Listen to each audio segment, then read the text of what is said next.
Hello everyone. Time for a video I didn't actually intend to make.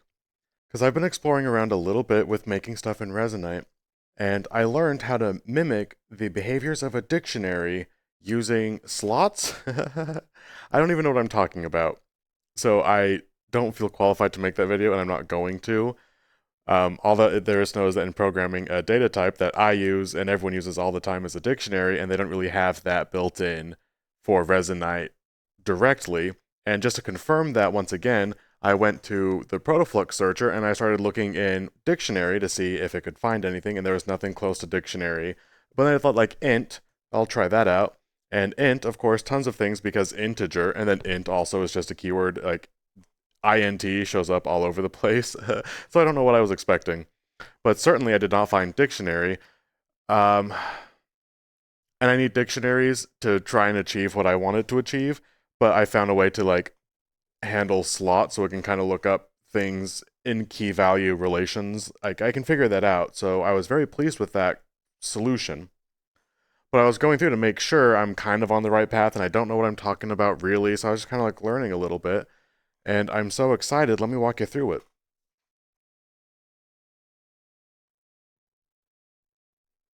And just then I just went to check to make sure I was not insane. Because for some reason, I looked up int, and int is all over the place, integers left and right. But for some reason, that pulled up all of the graphable things too in the Eucalops searcher. I don't know why. But then I saw a little command on grabbable released. And I was like, wait a minute. Based on what little information I know, I wonder if I could figure something out with that. So I equipped the Protoflux tool, went to the Node browser, followed the little map given to me by Eucalops Component Searcher. So I knew that it was under interaction and grabbable. So I went to my node searcher and I went to that place. And then I pulled out on grabbable released. And I had a feeling that it would look like something like this, and it looked exactly like this. And you can't see it very well. I didn't even expect to be making this video, so I don't even know.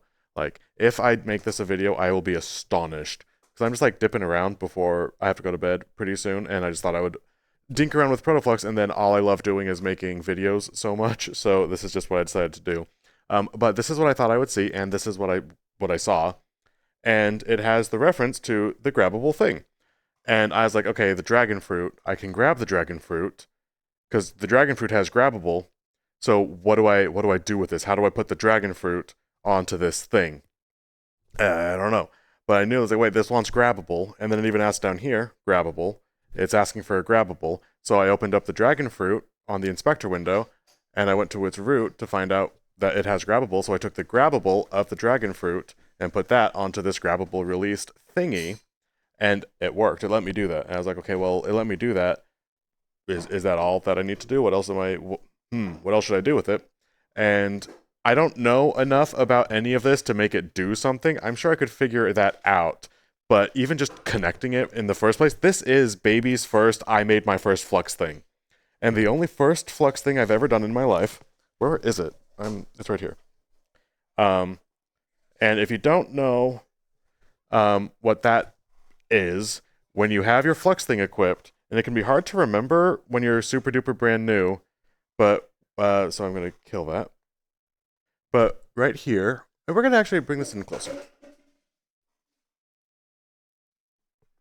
So this little arrow, if you have your primary button, and that's going to let you like connect it where you want to go.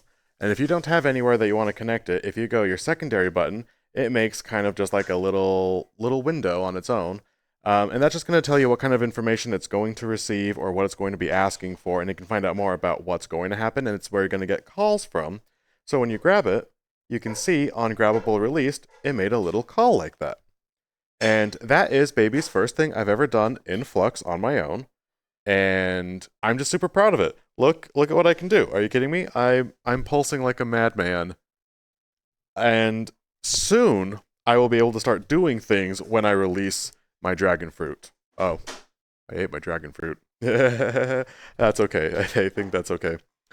Uh yeah, that's the entire video, and it's not like I don't know, man. It's just because this is not easy to figure out. This is baby stuff.